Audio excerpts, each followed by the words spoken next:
बिस्मिल्लाहिर्रहमानिर्रहीम, अस्सलाम वालेकुम। Welcome to my YouTube channel law students platform. इस वीडियो में हम पढ़ेंगे असल्ट, बेट्री और फॉल्स इम्प्रिजनमेंट। इस लॉज के साथ पढ़ेंगे।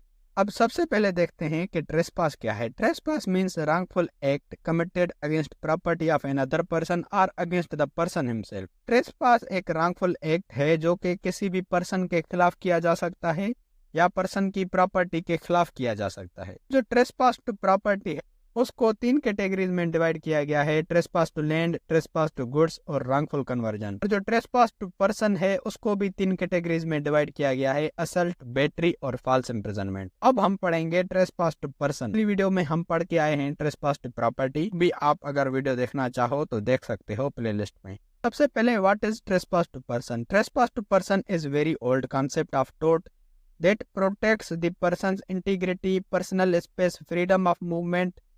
Trespass to person is actionable per se, which means even if no physical harm is done, the defendant can still be liable. जो trespass to person है ये बहुत ही पुराना कॉन्सेप्ट है टोर्ट का, जो कि एक पर्सन की इंटीग्रिटी को, उसके पर्सनल स्पेस को, उसकी मूवमेंट की आज़ादी को प्रोटेक्ट करता है। तो ये ट्रेसपास टू पर्सन एक्शनेबल पर से है, यानी अगर उस बंदे को कोई भी फिजिकल हार्म नहीं हुआ है फिर भी डिफेंडेंट लायबल होगा। ट्रेसपास टू पर्सन के 3 काइंड्स हैं: बेट्री, असल्ट, फॉल्स इम्प्रिजनमेंट। अब सबसे पहले हम पढ़ते हैं battery. The wrong of battery consist of an intentional application of force to an other person without any lawful justification.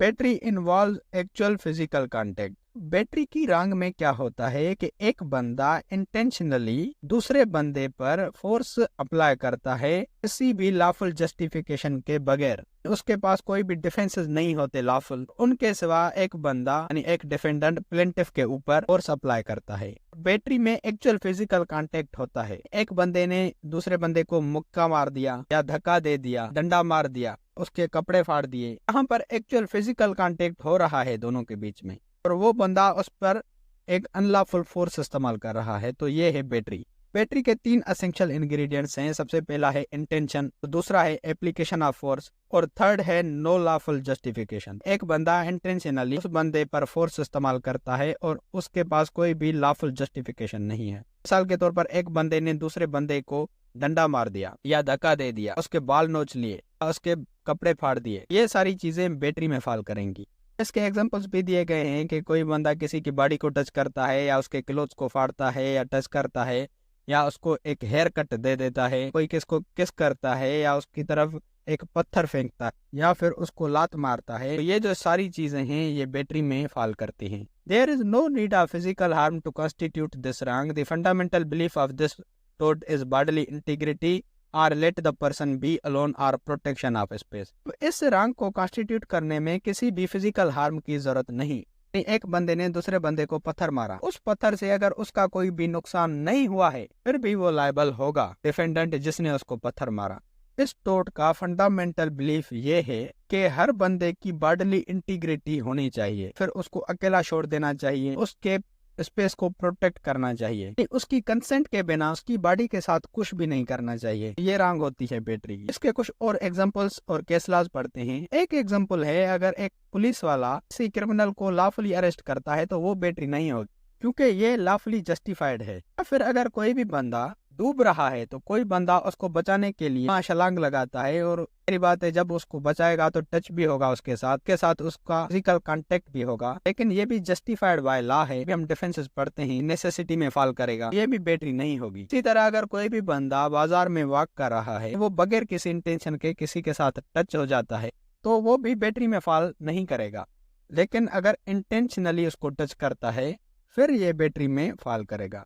इसका एक केस है ली वर्सेस ग्लेडस्टोन 1909 में जो हैपन हुआ था। में क्या हुआ था कि एक बंदा था जो कि भूख हड़ताल कर रहा था। उसने कुछ दिनों से खाना भी नहीं खाया, खाना ना खाने की वजह से मरने वाला था। कुछ लोगों ने जबरदस्ती उसको खाना खिलाया ताकि उसकी जिंदगी बच जाए। यहाँ पर भी हेल्ड किया गया ये बैटरी में फॉल नहीं करेगा कि ये चीज जस्टिफाइड बाय लॉ है कि जिंदगी को बचाने के लिए को फोर्सफुली फीड किया गया। इसका हम आगे डिफेंस भी पढ़ते हैं, ये नेसेसिटी में फॉल करेगा। इसका एक दूसरा केस है स्टेनले वर्सेस पोवेल, 1891 में हैपन हुआ था। इसमें क्या हुआ था, एक बंदा शूटिंग कर रहा था। शूटिंग करते वक्त जब एक गोली मारी तो वो गोली ट्री के साथ लग के वापस आके प्लेंटिफ को लगती है और वो प्लेंटिफ इंजूर हो जाता है। कोर्ट यहाँ पर ये फैसला देती है ये एक एक्सीडेंट था, यहाँ पर डिफेंडेंट का कोई भी इंटेंशन नहीं था को गोली मारने का। यहाँ पर भी कहा गया कि ये बैटरी नहीं है। अब दूसरा है असल्ट। जैसे बैटरी में फिजिकल कांटेक्ट हो रहा था, लेकिन असल्ट में फिजिकल कांटेक्ट नहीं होता, लेकिन एक बंदे के दिमाग में डर पैदा किया जाता है, आपको मारने वाला हूँ या मैं आपको ये नुकसान पहुंचाने वाला हूँ। इसको पढ़ते हैं, ये क्या कहता है। असल्ट इज एन एक्ट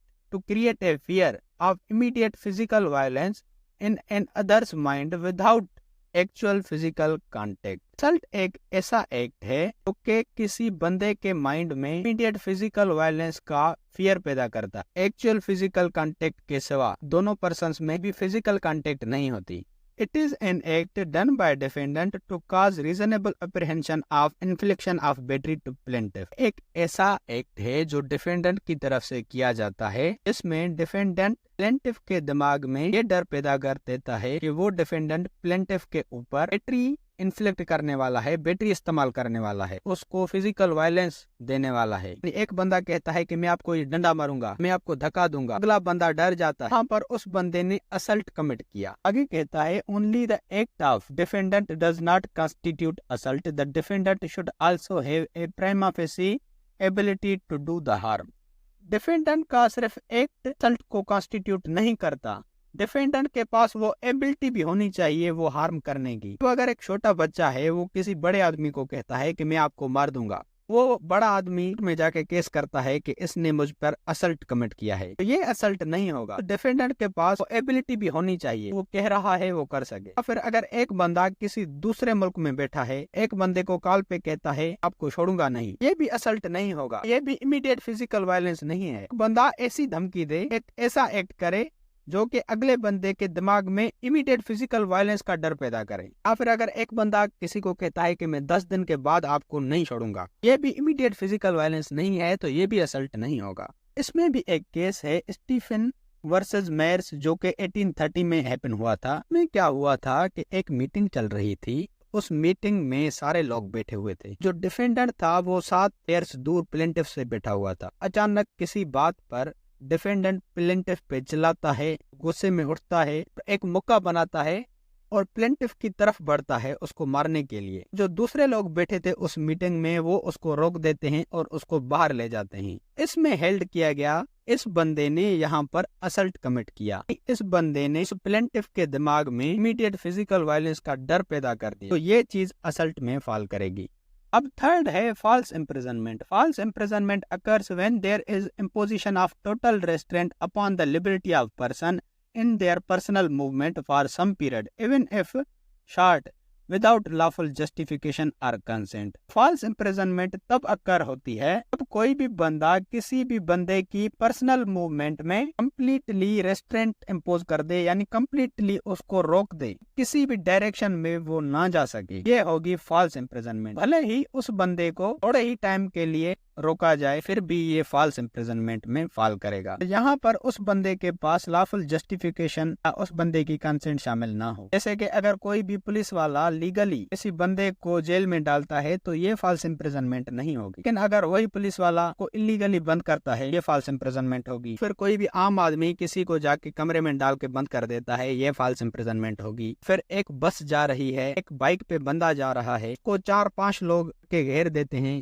चारों तरफ से, वो चारों तरफ कहीं पर भी नहीं जा सकता, तो ये फॉल्स इम्प्रिजनमेंट होगी। एसेंशियल्स देखते हैं। सबसे पहले टोटल रेस्ट्रिक्शन, चारों तरफ से उसको बंद किया जाए। दूसरा है no reasonable means to escape, उस बंदे के पास भी रास्ता ना हो भागने का। थर्ड है इंटेंशन, उन्होंने इंटेंशनली उसको बंद किया हो। और फोर्थ है अनलॉफुल, यानी उन्होंने उसको अनलॉफुली बंद किया हो। इसमें एक केस है बर्ड्स वर्सेस जोन्स, 1845 में हैपन हुआ था। इसमें क्या हुआ था कि डिफेंडेंट को स्पेसिफिक रोड पे घूमने के लिए रेस्ट्रिक्ट किया गया, रोका गया और उसको कहा गया एक अल्टरनेटिव रोड इस्तेमाल करें, जो साइड में दूसरा रोड जा रहा है उससे जाएं।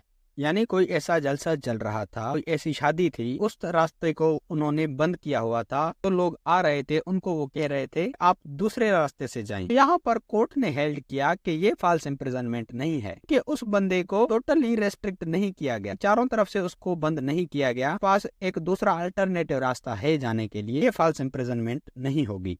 अब हम पढ़ते हैं इसके डिफेंसेस। ट्रेसपास टू पर्सन के कौन से डिफेंसेस हैं, असल्ट, बैटरी और फॉल्स इम्प्रिजनमेंट के कौन कौन से डिफेंसेस हैं। पहला है वॉलंटरी कंसेंट, दूसरा है सेल्फ डिफेंस, तीसरा है कंट्रीब्यूटरी नेग्लिजेंस, चौथा है स्टैट्यूटरी अथॉरिटी, फिफ्थ है इनएविटेबल एक्सीडेंट, सिक्स्थ है इजेक्शन ऑफ ट्रेसपासर और सेवंथ है नेसेसिटी, एट्थ है पेरेंटल अथॉरिटी। इसको कुछ लोग ऐड करते हैं, कुछ नहीं करते। देखते हैं, इनको एक एक करके समझते हैं। सबसे पहला है वॉलंटरी या consent. If the claimant himself agrees to what the defendant does there is no liability. अब अगर जो प्लेंटिफ है वो खुद एग्री है, डिफेंडेंट कर रहा है, यहाँ पर डिफेंडेंट की कोई भी लायबिलिटी नहीं होती। कुछ केसेस में कंसेंट है जाहिरी तौर पर एक्सप्लिसिटली दी जाती है, कुछ केसेस में जो कंसेंट है एम्प्लॉयड होती है। मिसाल के तौर पर पेशेंट की अगर ऑपरेशन हो रही है, उसके गार्जियन से उस पेशेंट से सिग्नेचर ली जाती है उसकी कंसेंट की, आपको कुछ भी हो गया हम लायबल नहीं होंगे, यहाँ पर उसकी कंसेंट एक्सप्लिसिटली ली गई। अगर एक बंदा सैलून पे जाता है बाल कटवाने, वहाँ पर उसकी इम्प्लॉयड कंसेंट शामिल होती है, आया ही सैलून पे है, सारी बात है बाल कटवाएगा, ये बंदा उस सैलून वाले पे केस नहीं कर सकता कि इसने मुझे टच किया, इसने मेरे बाल काटे। यही चीज स्पोर्ट्स में भी होती है कि अगर क्रिकेट मैच है, एक बंदे को बाल लग जाता है, इंज्योर हो जाता है, वहाँ पर बॉलर लायबल नहीं होता। इसी तरह जो बॉक्सिंग मैचेस होती हैं, वहाँ पर भी उन बॉक्सर्स की इम्प्लॉयड कंसेंट होती है एक दूसरे को टच करने की। ये बॉक्सर भी एक दूसरे पर बैटरी के लिए फाइल नहीं कर सकते। दूसरा डिफेंस है सेल्फ डिफेंस या private defence. Under common law a person is protected by this defence. Person can use reasonable force which he believes is necessary to protect himself or his property or someone else. Common law के under एक बंदा self defence से protect किया गया है, यानी एक बंदा अपने आप को या अपनी प्रॉपर्टी को किसी और, यानी जैसे अपने दोस्त को, अपने भाई को बचाने के लिए रीजनेबल फोर्स इस्तेमाल कर सकता है। अब what degree of force is reasonable will depend upon the situation, but basic principle is that the amount or type of force must be balanced against the need of protection. Force की कितनी degree reasonable है ये उस situation पे depend करता है, लेकिन basic principle ये है कि फोर्स सिर्फ इतनी ही इस्तेमाल करनी चाहिए जितनी अपने आप को प्रोटेक्ट करने के लिए जरूरी है। मिसाल के तौर पर एक बंदा दूसरे बंदे को मुक्का मार रहा है, वो बंदा उसको पिस्टल से नहीं मार सकता, तो भी उसी को मुक्का ही मार सकता है। अपने आप को प्रोटेक्ट करने के लिए उतनी ही फोर्स इस्तेमाल कर सकता है, इतनी फोर्स से वो अपने आप को प्रोटेक्टेड रख सकता है। या फिर एक बंदा उसको डंडा मार रहा है, वो भी उतनी ही फोर्स इस्तेमाल कर सकता है, डंडा वगैरह उसको मार सकता है, उस पे एक हथियार से, एक वेपन से वार नहीं कर सकता। अब थर्ड नंबर पर जो डिफेंस है वो है कंट्रीब्यूटरी नेग्लिजेंस को प्लेंटिफ इज रॉन्ग डूअर भी कहा जाता है। यहाँ पर प्लेंटिफ की खुद की गलती हो, प्लेंटिफ खुद रॉन्ग डूअर हो। इसमें एक लैटिन मैगजिम है, ex turpi causa non oritur actio from an immoral cause no action arise, यानी अगर एक बंदे का जो काज है वो ही अनलॉफुल हो, वो ही इलीगल हो, वहाँ पर उसके लिए कोई भी एक्शन अराइज नहीं होगा। A plaintiff will be unable to pursue legal remedy if it arise in connection with his own illegal act. Plaintiff उस डैमेज के लिए कोई भी लीगल रेमेडी परस्यू नहीं कर सकता जो डैमेज उसके इलीगल एक्ट की वजह से हुआ है। अब मिसाल के तौर पर एक चोर घर में घुसा, वहाँ पर वो चोरी कर रहा था, चोरी करते वक्त उसका हाथ कट गया एक शीशे के टुकड़े से, कि उस घर में एक टूटा हुआ शीशा पड़ा था और उस शीशे की वजह से ये इंज्योर हो गया। तो यहाँ पर ये चोर उस घर के मालिक पे ये केस नहीं कर सकता, आपने ये टूटा हुआ शीशा क्यों रखा था, की वजह से मैं इंज्योर हो गया, कि यहाँ पर ये थीफ खुद गलत है। अगर ये बंदा घर के मालिक पे केस करता है तो उस घर के मालिक के पास ये डिफेंस है कंट्रीब्यूटरी नेग्लिजेंस का, या फिर plaintiff is wrong doer. Plaintiff is wrongdoer does not mean that he loses all his right. If he commits a trespass, person owner has to use reasonable force to restrict him. अब अगर एक plaintiff wrong doer है का मतलब ये नहीं है उसके पास अब कोई भी राइट नहीं है। अगर एक थीफ है घर में दाखिल हुआ, रॉन्ग डूअर तो है, इसका मतलब ये नहीं है अब उसके पास कोई भी राइट्स नहीं है, घर के मालिक के पास सारे राइट्स को वो मार नहीं सकता, उस पे उतनी ही फोर्स इस्तेमाल कर सकता है, इतनी रीजनेबल है, इतनी जरूरी है। अगर थीफ के पास पिस्टल है, वो इस पे वार कर रहा है, बदले में ये भी उस पे वार कर सकता है। लेकिन वो थीफ अगर खाली हाथ आया है, इसको निकालने के लिए घर का मालिक डंडे का इस्तेमाल कर सकता है, सिंपली आपको रीजनेबल फोर्स इस्तेमाल कर सकता है। थीफ के पास भी राइट्स है, ऐसे नहीं है वो अगर रॉन्ग डूअर है उसने अपने सारे राइट्स लूज कर दिए। फोर्थ डिफेंस है statutory authority. No trespass to person is committed, A reasonable amount of force is used lawfully to arrest a person to prevent the crime। अब अगर reasonable amount of force इस्तेमाल की गई है किसी भी क्रिमिनल को अरेस्ट करने के लिए, क्राइम को प्रिवेंट करने के लिए, क्राइम को रोकने के लिए, तो ये ट्रेसपास टू पर्सन नहीं होगी। ये चीज बैटरी वगैरह या फॉल्स इम्प्रिजनमेंट में फॉल नहीं करेगी। A sentence of imprisonment passed by the court provides a complete defense to the plaintiff।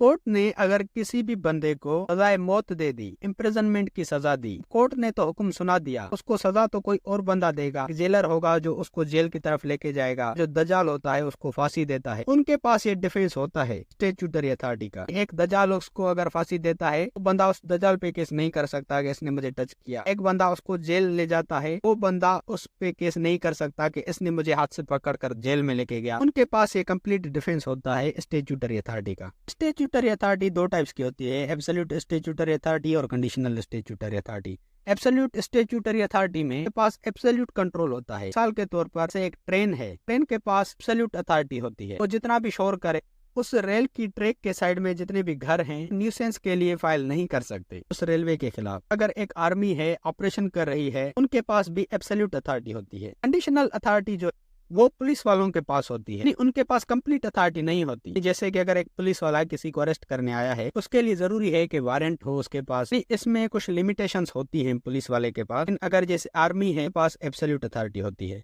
Fifth defence है inevitable accident. Defendant will not be liable and trespassed person for an event over which they had no control and cannot be avoided by using even the greatest care and skill। एक defendant trespass to person के लिए liable नहीं हो अगर कोई भी ऐसी चीज जो उस डिफेंडेंट के कंट्रोल में ना हो। अगर वो डिफेंडेंट भले जितनी भी केयर स्किल इस्तेमाल करे फिर भी उस चीज को अवॉइड ना कर सके, इन चीजों के लिए डिफेंडेंट लायबल नहीं होगा। सिंपली आप ये कह सकते हो कोई भी ऐसा एक्ट हो गया, एक एक्सीडेंट था, वहाँ पर एक तो डिफेंडेंट का इंटेंशन नहीं था, दूसरी बात अगर डिफेंडेंट भले ही अपनी केयर और स्किल इस्तेमाल करे फिर भी उस नुकसान से अवॉइड ना कर सके, इस केस में वो डिफेंडेंट लायबल नहीं होगा। इसका केस है स्टेनले वर्सेस पावेल, जैसे हम पहले भी पढ़ के आए। इसमें तो डिफेंडेंट है शूटिंग करता है, शूटिंग करते करते जो गोली होती है वो उस ट्री में लग के वापस आती है और वापस आके प्लेंटिफ को लगती है।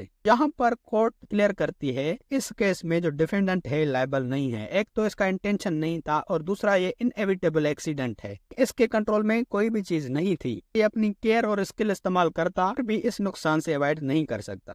आप एक दूसरा मिसाल लें, मिसाल के तौर पर एक मोटरवे है, इस पर कम से कम 100 स्पीड चलाने की परमिशन दी गई है। उस मोटरवे पे कोई बाइक कोई लोग नहीं आते, एक बंदा अपनी कार पे जा रहा है, उसको सीट बेल्ट भी लगा हुआ है, 100 से कम स्पीड है, लेकिन अचानक कोई आदमी निकल आता है, ये चीज भी इनएविटेबल एक्सीडेंट में फॉल करेगी। यहाँ पर अगर ये ड्राइवर अपनी स्किल इस्तेमाल करते हुए ब्रेक भी मारता है फिर भी उस नुकसान से अवॉइड नहीं कर सकता, तो फिर भी उसका एक्सीडेंट हो जाएगा। तो अगर इनएविटेबल एक्सीडेंट है जहां पर एक चीज डिफेंडेंट के कंट्रोल से बाहर हो और वहां पर अगर वो अपनी केयर और स्किल इस्तेमाल करे भी उस नुकसान से अवॉइड ना कर सके, ये चीज इनएविटेबल एक्सीडेंट होती है। सिक्स्थ है ejection of trespasser. An occupier of the land or anyone with authority of the occupier may use reasonable force to prevent trespasser from entering or after entry to control their movement and eject them। अगर किसी भी land का मालिक है या किसी भी land का ऑक्यूपायर है, फिर उस बंदे को उस लैंड के ऊपर अथॉरिटी है, किसी ने उस बंदे को उस लेड पे गार्ड रख दिया है, वो बंदा रीजनेबल फोर्स इस्तेमाल कर सकता है किसी भी ट्रेसपासर को रोकने के लिए। लेकिन अगर वो ट्रेसपासर उस जमीन में एंटर हो चुका है तो उसको निकालने के लिए, उसकी मूवमेंट को रोकने के लिए अपनी फोर्स इस्तेमाल कर सकता है। मिसाल के तौर पर एक बंदे का घर है, कोई बंदा जबरदस्ती उसके घर में घुसने की कोशिश कर रहा है, वो बंदा उस पे रीजनेबल फोर्स इस्तेमाल कर सकता है उसको रोकने के लिए। अगर वो बंदा अंदर आ चुका है, उसको निकालने के लिए रीजनेबल फोर्स इस्तेमाल कर सकता है। तो ये भी एक डिफेंस है, ये भी बैटरी में फॉल नहीं करेगा। 7th है necessity. When it is necessary to commit tort prevent greater harm will be a valid defence. अब जहां पर बड़े नुकसान से बचने के लिए टोर्ट करना लाजमी हो, वो एक वैलिड डिफेंस होता है। मिसाल के तौर पर एक बंदा डूब रहा है, उसको बचाने के लिए अगर कोई भी बंदा उसमें छलांग लगाता है और उसको निकालता है, ये चीज नेसेसिटी में फॉल करेगी। या फिर अगर एक बंदे के घर में आग लगी है, दूसरा बंदा उसके घर में घुस के आग बुझाता है, तो ये चीज भी ट्रेसपास में फॉल नहीं करेगी। नेसेसिटी में एक कंडीशन ये होती है, नेसेसिटी तब इस्तेमाल की जाए उस बंदे के पास कोई और ऑप्शन ना हो। अगर एक बंदा डूब रहा है, अगर एक लड़की डूब रही है, उसका हस्बैंड बाहर खड़ा है, वो बंदा उसके हस्बैंड को कह सकता है कि जाओ इसको बचाओ। इसके पास ये ऑप्शन है कि उसको कह सकता है। अगर कोई भी नहीं खड़ा, फिर वो उस लड़की को बचा सकता है। वो केस है ली वर्सेस ग्लेडस्टोन का। मैंने आपको शुरू में बताया कि एक बंदा भूख हड़ताल कर रहा था और उस वजह से वो मरने वाला था, तो उसकी लाइफ को बचाने के लिए उसको जबरदस्ती खाना खिलाया गया। यहाँ पर भी कोर्ट ने हेल्ड किया कि ये बैटरी नहीं है, नेसेसिटी डिफेंस इसमें दिया जा सकता है। 8th है पेरेंटल अथॉरिटी। ये डिफेंस में आप पे छोड़ रहा हूँ, मुझे कमेंट्स में बताएं कि पेरेंटल अथॉरिटी क्या है।